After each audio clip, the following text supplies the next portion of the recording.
con ustedes todos. Mi nombre es Janet Medina Phoenix y este día voy a share con ustedes todo Pakimodo reza y el bendición de rezo con Dios. Now that you're a child of God, anak ito de Diyos, necesita kita aprender Pakimodo reza. And necesita también kita entender cosa el bendición de Diyos na mga anak di suyo na taresa con Ele. Prinsipya kita. Siguro tiyan tu question ahora. ¿Por qué man yo reza? ¿Por qué man yo? Why do I need to pray? Well, el Biblia habla, na Biblia ta habla, na 1 Thessalonica 5:7, 1 Thessalonians 5:17, habla ali through Paul, o discípulo de Jesucristo, continúa kita siempre reza y reza. Repitió, 1 Thessalonica 5:17, el Dios te habla through Paul, continúa kita siempre reza y reza. So, una razón porque kita reza, commands de God, ¿no? En segunda razón porque reza kita, habla en la Biblia en Filipos 4:6 hasta 7, el Dios te dale ka naton paz, ¿no? Leo con este, Filipos 4:6 hasta 7. No manlingasa, sino reza lang acerca de todas las cosas. Dale gracias con Dios si te pedí ustedes con Él, y mandad saber con Él todo el de ustedes mga necesidad. Si te hace ustedes ansina, entonces Dios ay dale el de suyo paz con ustedes. Kita mga gente gayo te puede entender si cosa ese paz. Pero si tiene ustedes ese, Dios ay cuida en buenamente con el de ustedes mga corazón y mga pensamiento para que da ustedes calmado y alegre por medio de fe con Jesucristo. ¿Sí? Tiene kita paz, calmante de tu pensamiento, pati de tu corazón. No, ¿quién man no quiere tener paz? Sa cosa lang kita hace? Reza. Reza kay tiene mga bagay-bagay, mga cosas na vida na hindi man kita in control. El Diyos lang kayo in control of everything.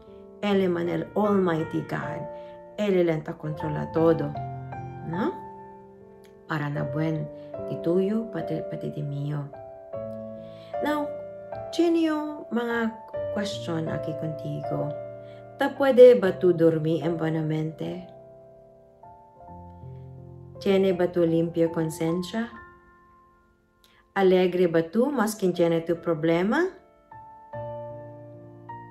Well, kung ito dito yung mga answer ko na kill are yes, very good. Tiene tu paz. Taresa tu con Señor.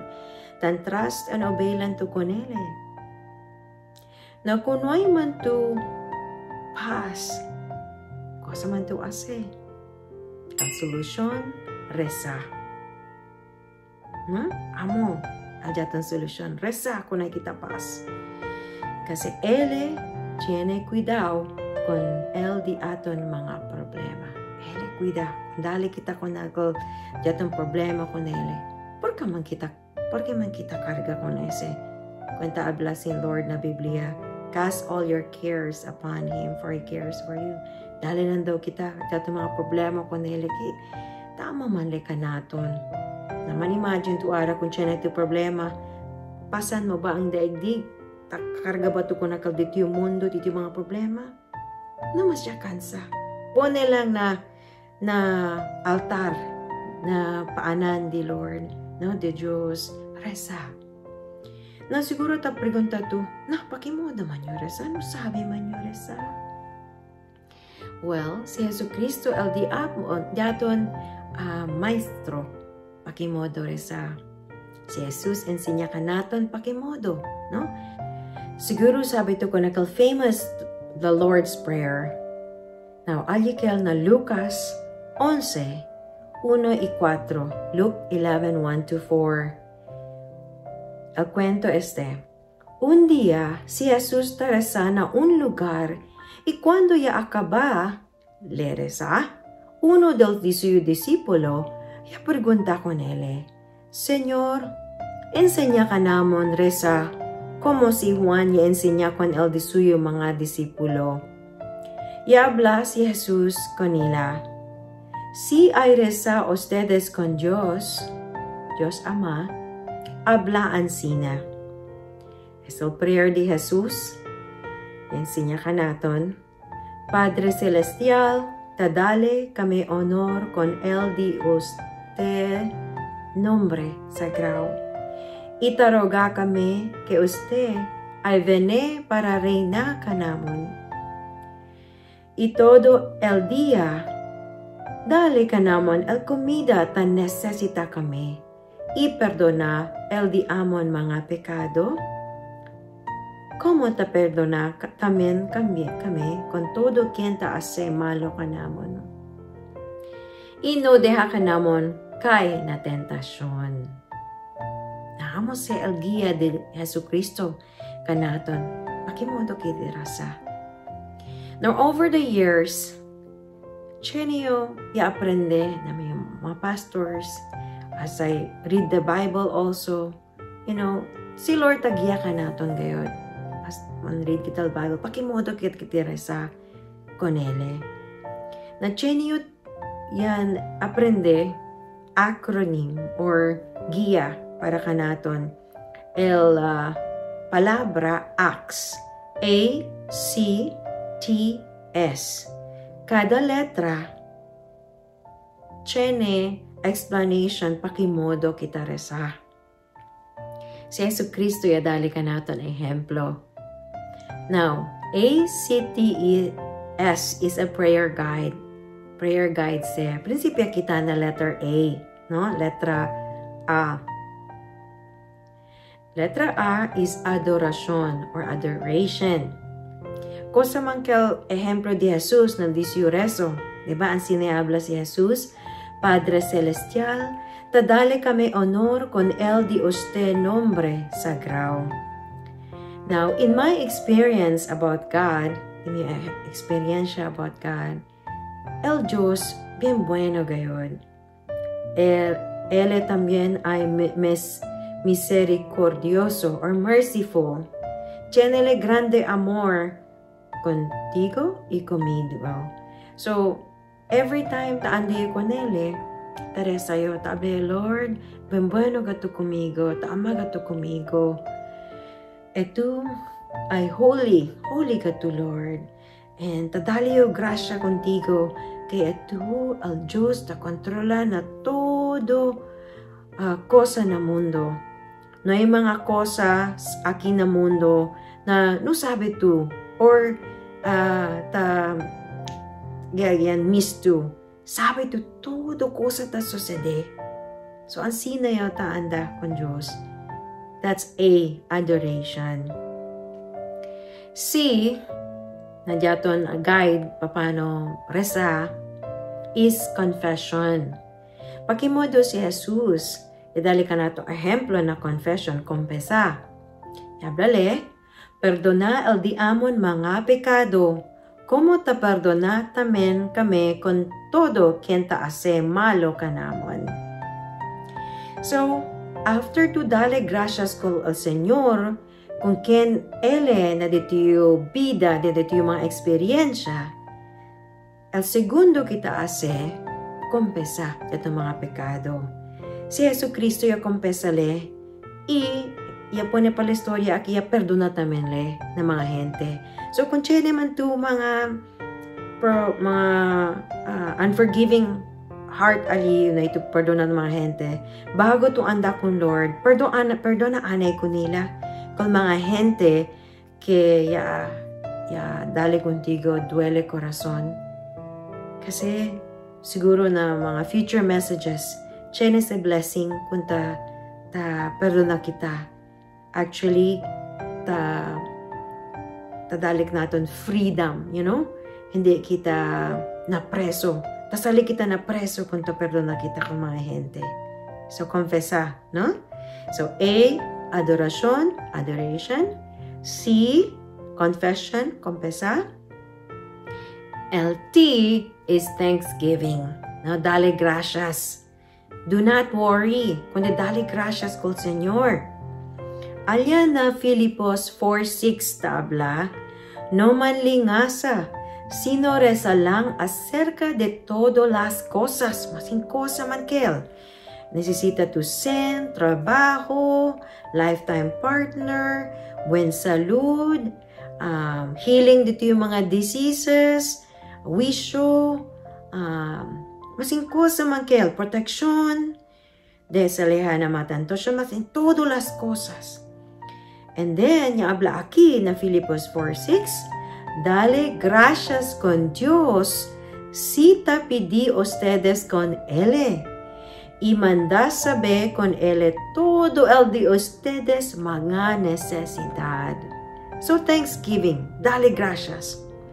So, kung tayo con Lord, dale gracias con Él, dice you poder, dice you amor conmigo, kabarta, kompesayo di mi yung mga ya habla malo siguro, ya pensa malo, or tiyembes tan worry kita, no? Tan lingasa, tiyembes, ang sinagatalbida, part man sa del buhay natin. Ta kompesa taman yung kunakin. Tablayo gracias, tablayo in advance, tablayo Lord, gracias kay eto, man answer din mo yung mga prayers according to your will. Kasi kere lang yung Jesus, kasi dito yung will kumigo, kung kasi dito yung plano dito yung vida, amo lang gat kal sucede. Na amo to kal ta pray with thanksgiving. And then S, kusakal asa kita, S, supplications. That's the time na, our supplication, that's the time na pidi kita ya. Kusakit na necesidades, no? Iabla aki na Filipos 4:6 na last part ng verse, abli ali. Dale gracias con Dios, si te pedí ustedes con Él, y manda saber con Él todo el de ustedes, mga necesidad. So, amos el yaton guide, pakimodo kita man pray. Now, cosa el bendición con kita, Teresa? Siguro sabi ito el bendición, no? Cosa man. Siyempre man answer si Lord yaton prayer. Now, si Jesus taabla ka nato na Lucas 12:22 y 30 para 31. Iabla aquí. Después iabla le con su mga disipulo, kita tamen mga anak di suyo, iabla le. Por eso taabla yo, no manlingasa acerca de ustedes vida, si cosa ustedes ay come, ni no manlingasa por causa del de ustedes cuerpo, y si cosa hay vestir. El de ustedes vida más importante que con él comida. ¿Hindi ba? Y el de ustedes cuerpo más importante con el ropa. O mira lang ustedes con el mga uwak, mga birds, no? Uwak tabla. Hindi gani esos ta siembra, y hindi man ta konsecha, pati no ay gani mga bodega. Pero mira ustedes, hindi man ta pasa el hambre de esos. Kay Dios ta dali con esos come. El vida de ustedes mas tiene pa valor que con el vida del mga pajaro. Maskin que modo ustedes ta manlingasa, hindi man alarga el de ustedes vida, maskin por un jutay, no? Un jutay lang, no hay gayot cosa suceder. Si hindi ustedes ay puede hacer un jutay cosa por medio de lingasa, ¿por qué ustedes taman lingasa? Pa, por causa de maskin cosa. Ta continua si Jesus. Pensaya lang si pakimodo el mga flores ta krisi. Hindi man esos ta trabaha, ni ta tehe, ta blagayot yo. Si Jesucristo, que si Solomon, más quien ben ricole, no hay tiene vestido más bonito que con esas mga flores. Amazing, no? El mga zacate y flores que tamira ustedes este día, hay que dalang layung y hay que malang con esos. Si Dios te dali vesti con esos, asegurado ustedes que más interesado le dale vestido con ustedes. Ay, que falta gayot ustedes fe, habla si Jesús.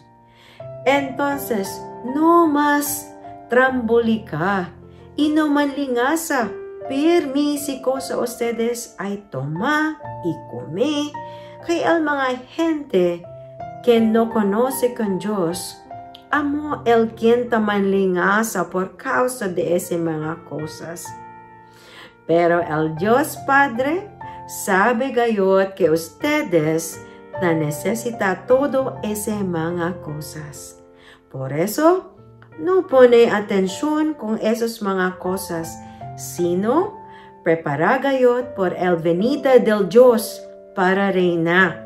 Y después, Él ay dale con ustedes el necesidad de todo el día. Sa cosa lang kita manlingasa, prepara lang kita kay el Diyos. In the future, channel second coming. Jesus is coming back. So naman kita manlingasa kung sa kita kume, onde kita keda, kung sito ng trabaho, kanya aton asawa, kanya aton partner in life, kanya aton mga teachers, friends, naman lingasa. Kay ustedes al hablari, todo el día al Diyos, dale kanaton yaton mga necesidades.